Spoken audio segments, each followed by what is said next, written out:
All righty, everybody. Here we are, 7 feet under, and the horror mine. how you doing? Good, man. Good. How are you? No, I'm doing great. I'm doing great, especially since we just got done Halloween 2018. Yeah, that was quite.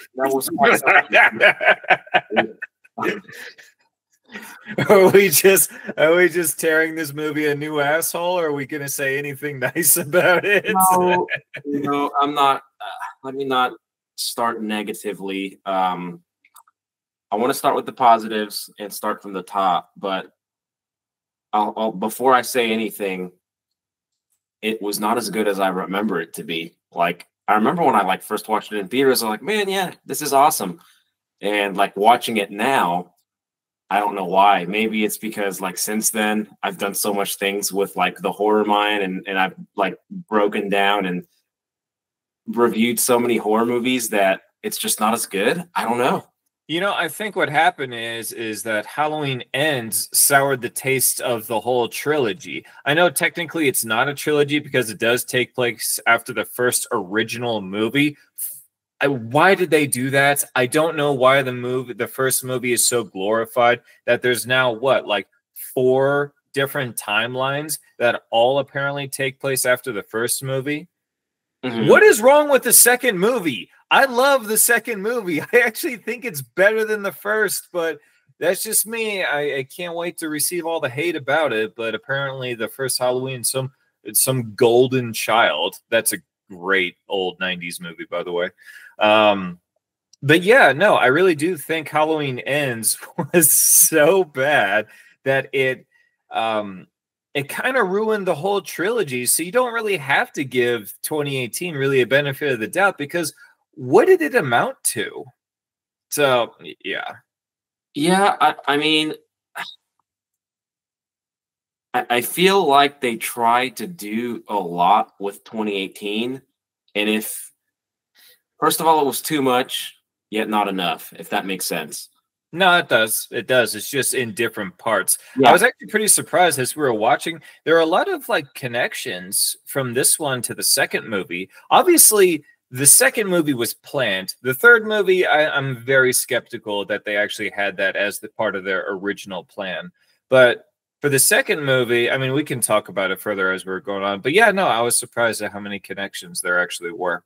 Well, it kind of, because since we just did Terrifier 3, dude, it reminds me of how Terrifier 2 and 3 feel like two parts that fit really well together. So Halloween 2018 and Halloween Kills feel like they fit really well together, and then Halloween Ends is just this different thing than the other two. It doesn't fit as well as the other two do with each other, if that makes sense.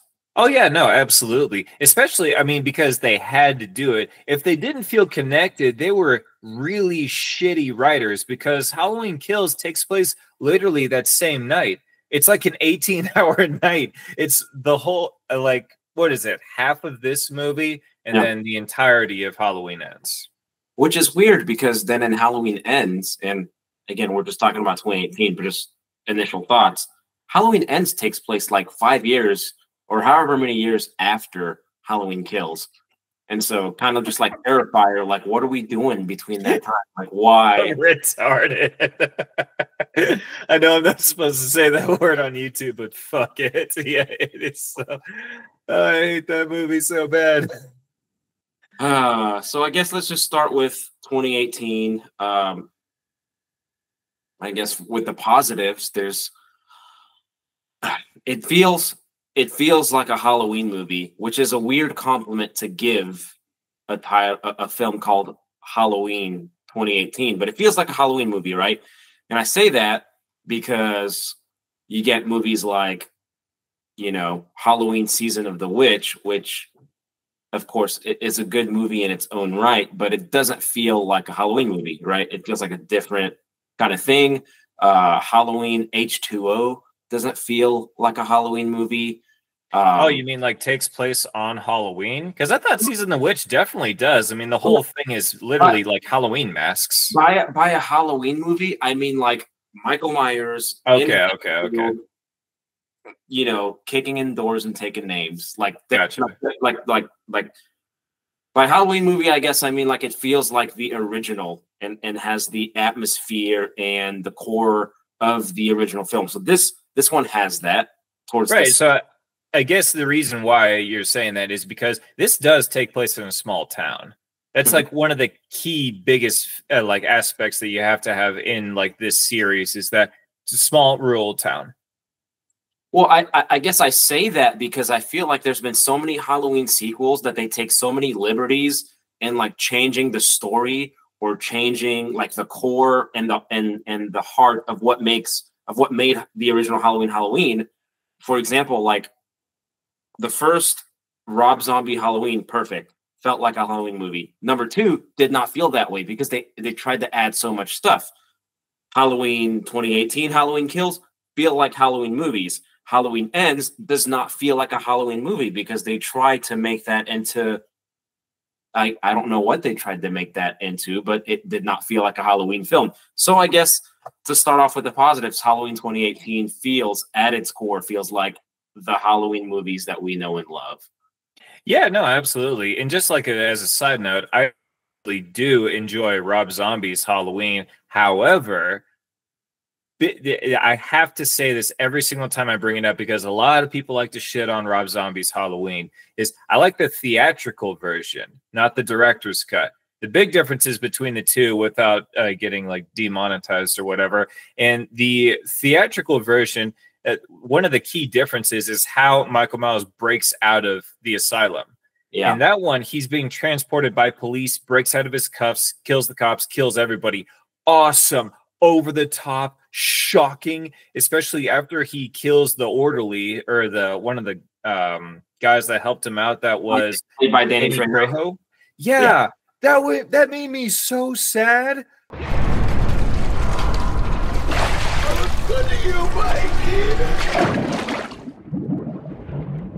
Oh my! I felt all the feels with that death, but then in this stupid director's cut, it's like one of the shitty orderlies taking advantage of some poor inmate chick. Michael Myers just kills the 2 guys, grabs the keys, and walks out.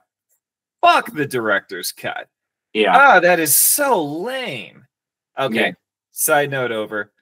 Positives of the 2018 version. I really do like this Laurie. I mean, there's plenty to criticize because of this 40-year obsession and everything that she's been doing. But I do like how just her as a person, apparently, I mean, it's not very healthy that she couldn't get over this, but I do like how she took an obsessive take on it and how she's basically been prepping and waiting for Michael to break out of his jail. I do like the setup of Laurie having a daughter and then a granddaughter, because I do like the granddaughter's character. She is total babe. And speaking of her, I don't know how many other movies that she's been in. I do know that she's in Son, which is a movie that I reviewed several years ago when I first started the channel. And that one's actually not that bad. It's just a classic, like single mother raising essentially like a demon child because she was like raised in a cult. That's a pretty good movie. She does really well in it. So yeah, I like her. I like those 2. Everyone else is kind of okay. I do like the sheriff. Hank, is that his name? Yeah, I think it is Hank. Or Frank. Frank. Yeah, Frank. I do like how, again, we're trying to focus on the 2018, but they do build on their relationship in the sequel and Ends, and in Kills, and then I think he gets a little bit in Ends, but yeah, I think that's they do have some good kills in this. They do have some good kills. Definitely seems like I really like Michael Myers' mask in this one. Yes. He probably has. I think this is my favorite mask of his out of all the movies. Yeah, you can tell they try to definitely try to have it resemble the original mask, but just have it like shrunk, kind of like a, how would you say, like the way shriveled up, right? How like a grape shrivels up into a raisin. So the mask does look different, but you can tell that they tried to get it to resemble the original mask from 1978, which was good. Yeah, I mean, just like you said, man, I agree with most of what you said. Laurie's a great character. Her granddaughter is a great character. Everybody else, Frank the deputy was okay. I think his role is better in Halloween Kills. Yeah. But man, everybody else was just very disposable, which is very evident when her daughter Karen is Laurie's daughter. When Karen's husband dies, no reaction. Yeah. That just goes to show you how disposable some of these characters are. The third wheel best friend, the boyfriend who's like a despicable character, and that guy is such a cunt. Oh my gosh, that guy sucked so bad. He kisses a chick while he's at a dance with his chick, and then when he gets caught and called out on it, takes the chick's phone and throws it in the punch bowl.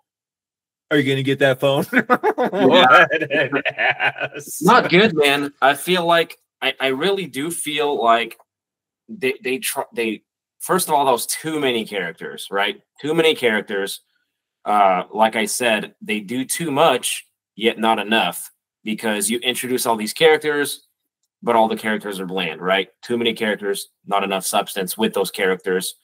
And I mean, it feels like the first half of the film really drags. Like when we literally just came from rewatching this, right? It dragged, not just because I was tired, not just because I just came back from the gym after editing my Scare Score episode the whole day. It dragged, but thankfully the second half picks up considerably. But it just feels like the tone is uneven, right? Like you have to sit through this whole entire very weird first act, which I get you kind of have to like reestablish the characters, Laurie, like trauma, because it's 40 years. Yeah, because they're doing their own thing here. But it could have been, I mean, take out the boyfriend character, the best friend. You can keep the stupid husband in there, I guess, but have it be. You didn't like the blonde best friend? I liked her. The blonde best friend? Oh, well, the babysitter. I mean the third wheel. The babysitter was okay. Oh, okay. Yeah. Keep the babysitter. Take out the plot line with the boyfriend, the third wheel, third wheel guy, whatever his name was, and have it be more focused on Laurie and the family, right? Like, yeah, it's cool to see Michael like go around and go inside these random houses and kill all these people, but if you want to actually have what everything you introduced have meaning, which they did a really good job in the beginning when they had Laurie like show up to the birthday party or whatever that was, show up to the party and drinking. Yeah, it's a graduation party. Yeah, focus on that during the rest of the film. That way the ending, when the daughter finally comes to, is more impactful and it makes more sense. Oh yeah, no, you're definitely right. I mean, some of the movie, it's very inconsistent. I mean, this is something that I've noticed a lot. I mean, just doing the channel when it comes to these kinds of killers or just these kinds of movies. Sometimes the killer does have some sort of guide, goal, or like connection between like where he's going. It's not like. Have you seen Winnie the Pooh, Blood and Honey 2? Yes. Oh, you saw the second one? I saw both of them, yeah. Yeah, so in the second one, I remember shitting on that in my review because literally any character that we get introduced is just there to be killed by the Winnie the Pooh or someone else from the 100-Acre Woods. But there is no logical connection to why these people are dying. Or sorry. I'll reword this better. The only reason these characters are dying is because we know them. That's it. There's no reason why Pooh, Owl, or Tigger would have been killing these characters because there's no reason for them to be at these particular houses or at these particular buildings when these particular characters are there at this particular time. No, It's just shitty writing. They just don't know how to actually connect these things. So in 2018, if we're trying to make this a little bit more linear, the first half of the movie is the day, and the second half of the movie is the night. So during the day, after the YouTube journalists, YouTube was a thing back then, but yeah, that's essentially what they are. I mean, well, yeah, they're smartphones. So yeah, YouTube was a thing with smartphones were a thing. After they meet Michael Myers and they show him the mask to try to get him to do something, they visit Laurie and pretty much get nothing out of her. They go to Judith Myers' grave. Yeah. And that's when we see Michael Myers like see them. So the only reason those guys later on at the gas station when they get killed, or the gas station mechanic area when they get killed, is because Michael Myers saw them when he was visiting his sister's grave. And we can just attribute Michael visiting his sister's grave because, I don't know, it's his first kill and it's been a while since he's been there. So yeah, he followed them there. But after that, why does he go anywhere in this movie? Right, because and without getting ahead of ourselves, don't they like establish in Halloween Kills that he doesn't even have a connection with Laurie? That he just like stumbles upon her, right? Isn't that I don't sometimes? Yes, I don't understand the point of this trilogy. Yes, in Halloween Ends, they kind of explain it's the essence of evil and how it's infectious in the town. Okay, sure, whatever. I don't care. But yeah, no, in the second movie, it's the asshole boyfriend's dad who says, guys, I figured this out. Here's what Michael Myers does. He hunts, kills, goes home. That's it. Okay, yeah, sure. All right. So that's the entirety of Michael's motivation for doing literally everything. He goes on a random killing spree and then he just goes home. So, yeah, even in this movie, that does not make sense because that's not the first place he goes.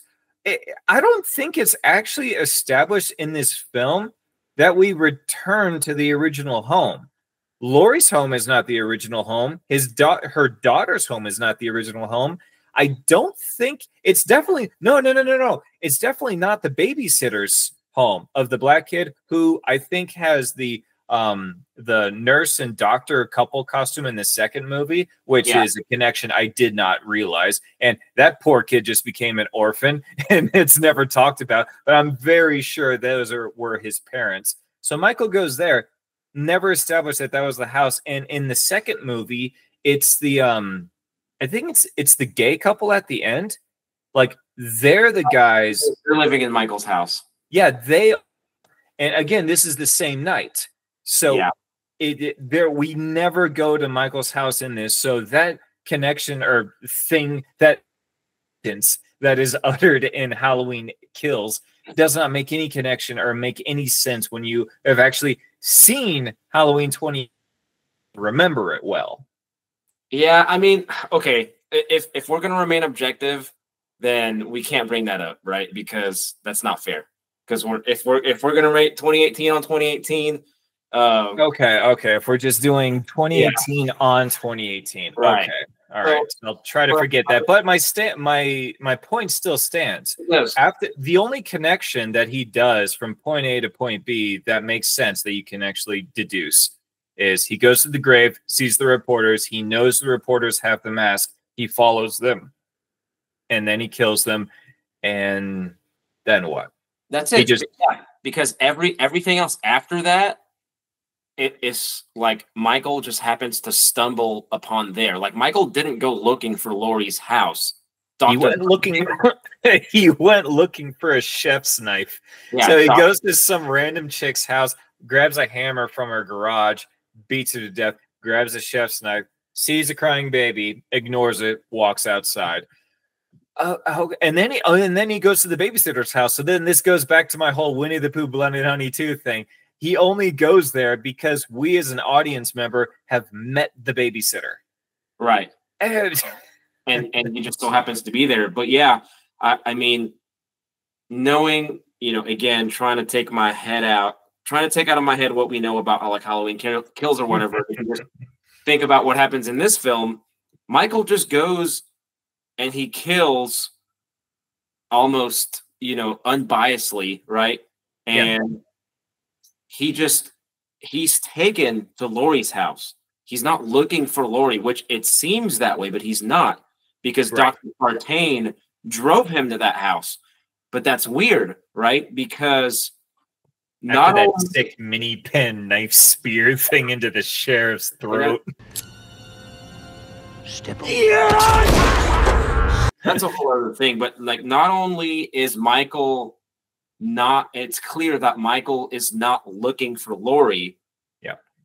But they try to establish that the two have some sort of connection. Like whenever Michael's at the babysitter's house, like Michael stares at Laurie, and like whenever they're fighting, it seems like Michael's also taking it personal a little bit. I just think it just doesn't make a whole lot of sense. Again, they introduce a lot, yet nothing at the same time.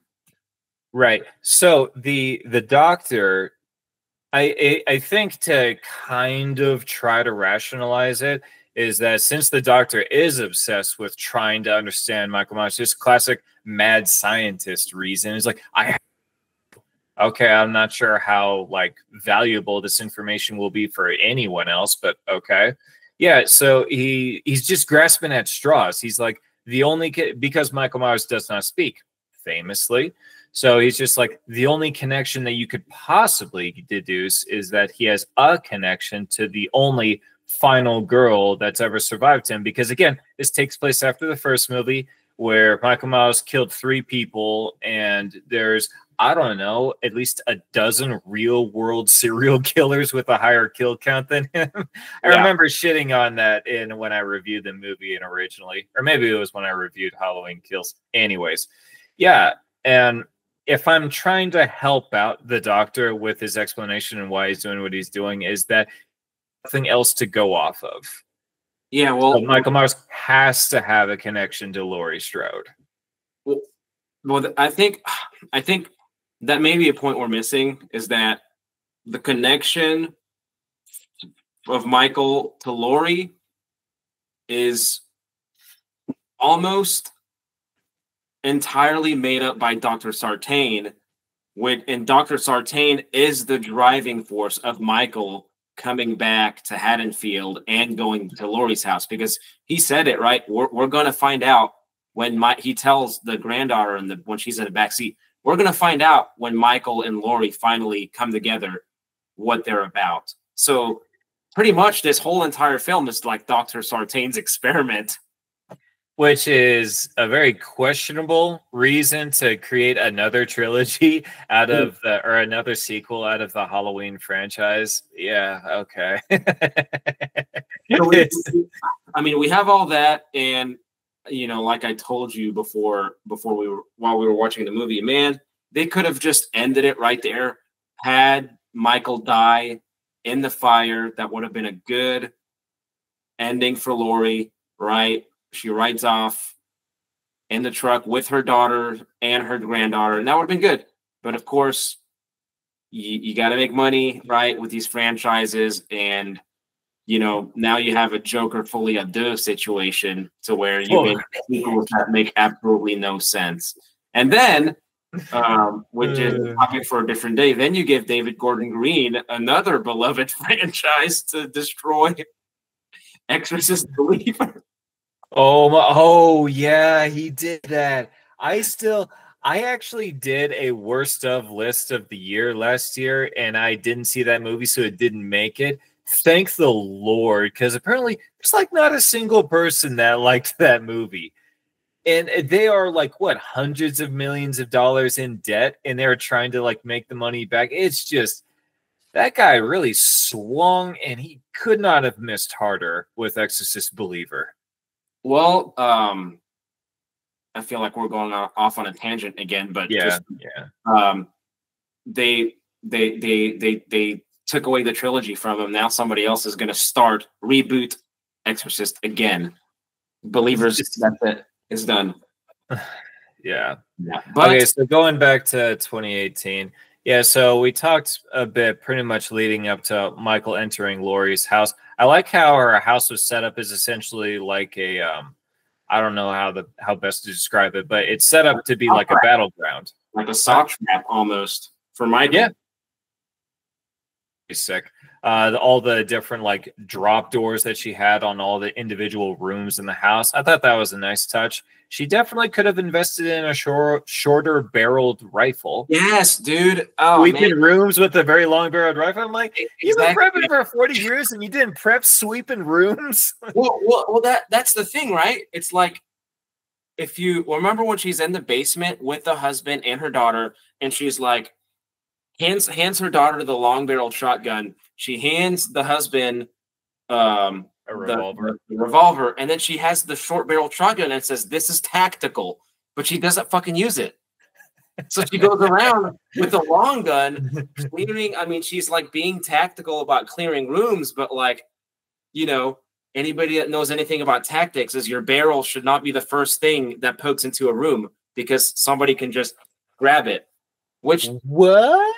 It never happens. So which I mean Michael does end up doing exactly that, but thanks to plot armor or kind of plot armor, she's able to get a shot off and it blows off his fingers. Oh, and speaking of plot armor, I have to rewind a little bit. It's when the doctor literally puts the granddaughter in the back seat. And Michael's sitting right there. Michael wakes up after getting run over by a fucking car. By the way, I am stating a fact. I've said this a billion times. I'm saying it again. Michael Myers has always been supernatural. He's never not been supernatural. I will fight anybody on this. I remember these movies pretty well.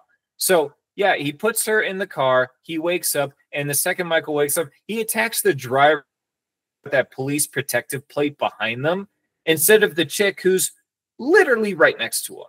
So there's definitely plot armor in this movie. Don't get me wrong, I'm glad the granddaughter lived because I got a celebrity crush on her, but still, this is not great writing. It's just not.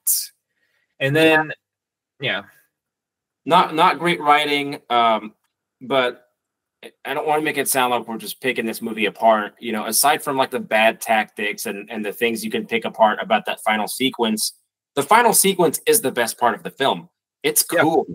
It's cool seeing Laurie like go around actually like chasing Michael, right? Yeah.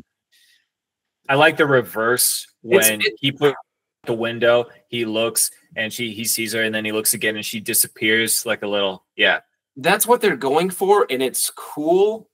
It doesn't really work because as Laurie's clearing the house, even though it's like it's her, she has like home field advantage.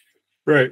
You still feel like she's the one in danger. So even though she's the one stalking Michael and looking for Michael, and Michael's kind of like hiding, she's the one that's in danger. So it doesn't really work like a prey or a predator prey situation to me. Yeah, no, you're right. And I think, my memory could be wrong, but some of those rooms that she was clearing originally were lit and then they were totally fine. She was able to clear them just fine. But then the last few rooms, the lights were turned off. So, and she had control of the breakers and everything. So I don't know. Maybe I'm nitpicking, but I feel like it would have been a little bit obvious if about the lights. Anyway, maybe I am literally just nitpicking here.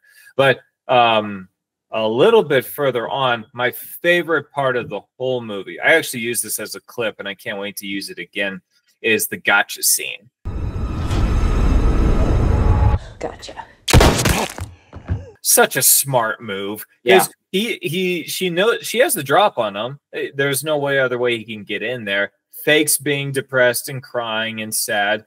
He walks, gotcha. Boom, shoots him right in the neck. Even though it's such a Hollywood thing to do, to aim for the head. I know it was a close shot, and yes, she had a scope, even though that close range, you wouldn't need a scope. Just use your iron sights, you'll be fine. But yeah, center mass, bitch. Aim center mass. It'll kill someone just as good as a headshot. Yeah, with that, again, that's the feel good, moment of the movie. That's if I remember it correctly, when that happened, my entire theater audience cheered, because that was a cool moment, right? So I really liked that moment as well. Again, that entire sequence in the house with Laurie, that's definitely the best part of the film, and it ends the movie on a high note. But yeah, they could have either have her shoot Michael center mass or shoot him in the head. I didn't like she shot him in the neck, and then Laurie like pops out from the shadows and starts stabbing Michael. But I think it is cool that Michael gets stuck in the basement and then they light the house on fire. I think it would have been better if they had Michael try to come up and then the spikes to trap him like stab through him. I think that would have been better, because those were sharp. Like they weren't like, those are bladed. Yeah, those were bladed. So I think you have that to add an even more like, is he dead? Is he not dead? Because obviously he's underneath and they blow up the place, but like everybody knows that Michael's going to survive. But I think if you have him even more injured, I think it adds a more suspense or more of a what's going to happen next, because they're clearly going for a sequel. But they get in the truck that the script says have the truck drive as soon as the house lights on fire, so the truck appears. Was that like a Texas Chainsaw Massacre like reference? I mean, it could have been. I wouldn't doubt it. I mean, because it's not like, obviously these movies are aware of each other, and everyone likes almost all of these really good directors of these famous franchises. They like to do little callbacks. Yeah. They like to do little connections. Yeah. I remember in It, like there's a ton of like Stephen King t-shirts, and like people are watching The Thing, especially when movies are playing in other movies. They're famous ones. The biggest instance of a callback that I can remember, I think it's Bride of Chucky, when they have like the police evidence room and there's a Michael Myers mask in there. Oh, do you remember that? No, I have never seen Bride of Chucky. Okay, well you have to, because it has like a Michael Myers mask or a knife, and there's a callback I think to Jason. It's well done, but I mean overall, man,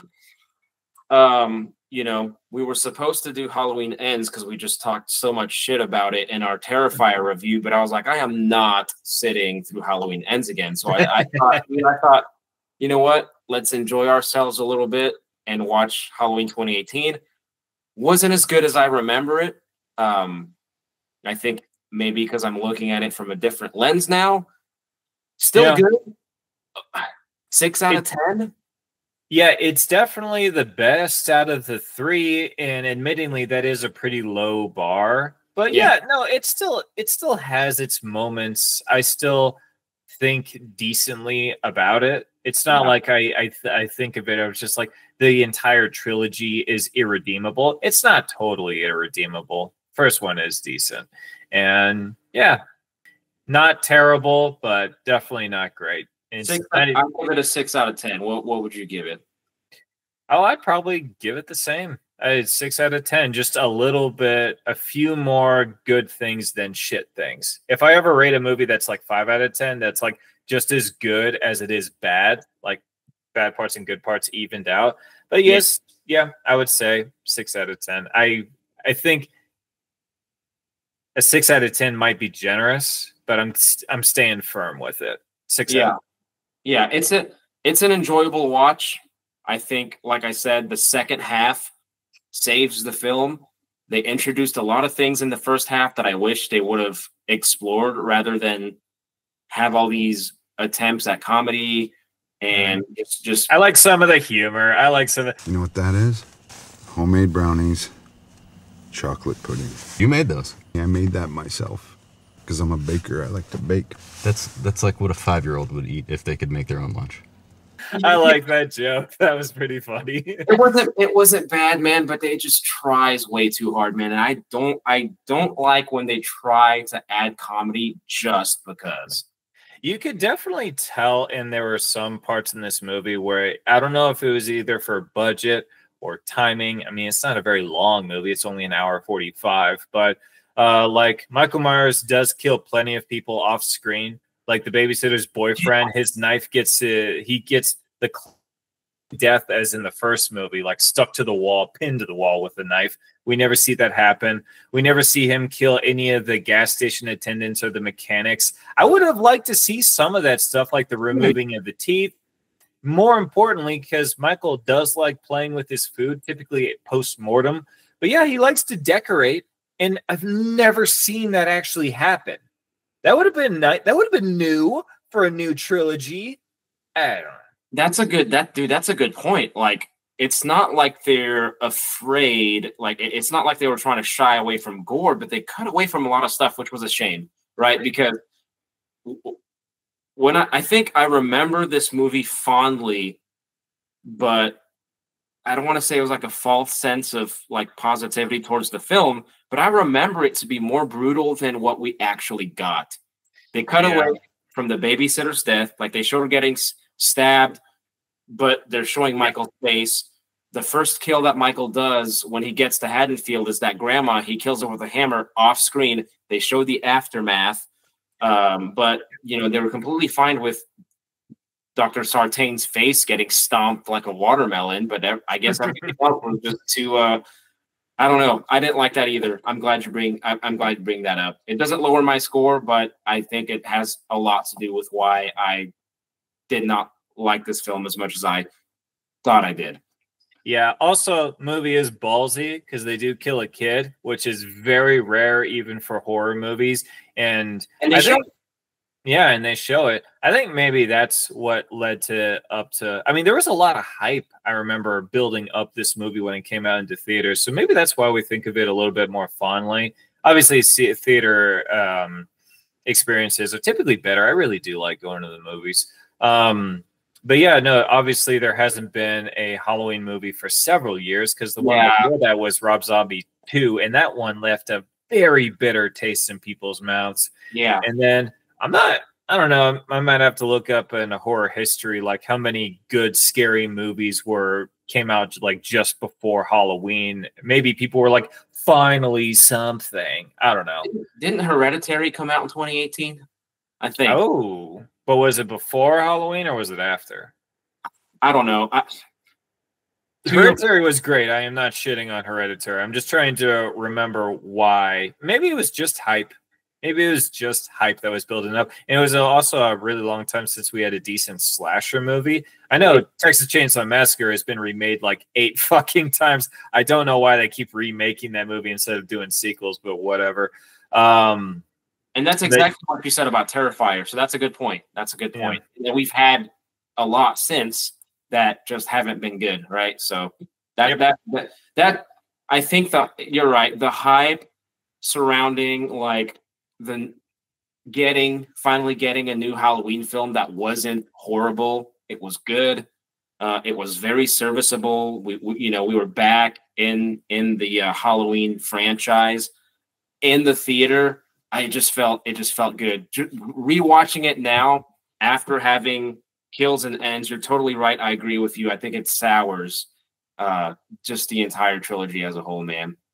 If you didn't have this idea of bringing this up, I highly doubt I would have ever really rewatched it alone. Like, there's nothing really about it that I would really like. Like the first 3 Halloween movies, I haven't seen all of the Halloween movies, but I really like the first 3 and H2O. I thought that one was good too. Mm-hmm. But and I haven't admittedly seen all of them, but I'm much quicker to watch those much older ones than the 2018 one. And I'm glad you bring that up because right before we popped this on, remember I told you I was going to rent it? Yeah. Well, the movie is actually on sale on Google Play Store for like $7 to buy, right? And I was like, do I want to buy or do I want to rent for $3.48, right? Because I was thinking like, oh, maybe I'll rewatch it next year Halloween. Yeah, not going to happen. I'm glad I went with the rent option because I don't know. I don't know when I'll watch this movie again. I will rewatch Rob Zombie's Halloween 3 times over this. Oh yeah, if someone says like, "Hey, let's watch a really brutal slasher movie," I'm like, "Oh, I got an idea." Yeah. No, there are Texas Chainsaw Massacre 2003. Oh fuck yeah, that movie's rocks. So good. There are one and dones. and there are 2 and dones. I guess this is my first 2 and done. I'm like, yeah, no, it's just That's it. yeah, That's it. done. Well, good, And man. then, yeah, I appreciate you having me on again, man. This was a awesome conversation. I think very, very fitting before actual Halloween. And even though it wasn't as good as I remember, I had fun talking to you about it and kind of adding our own little commentary throughout the film. It was a real good time, man. So thanks for that, brother. yeah, hell yeah, man. Thank you, and I'll see you next time. See you on the next one, man. Have a good one. You too. Bye. All right, bye.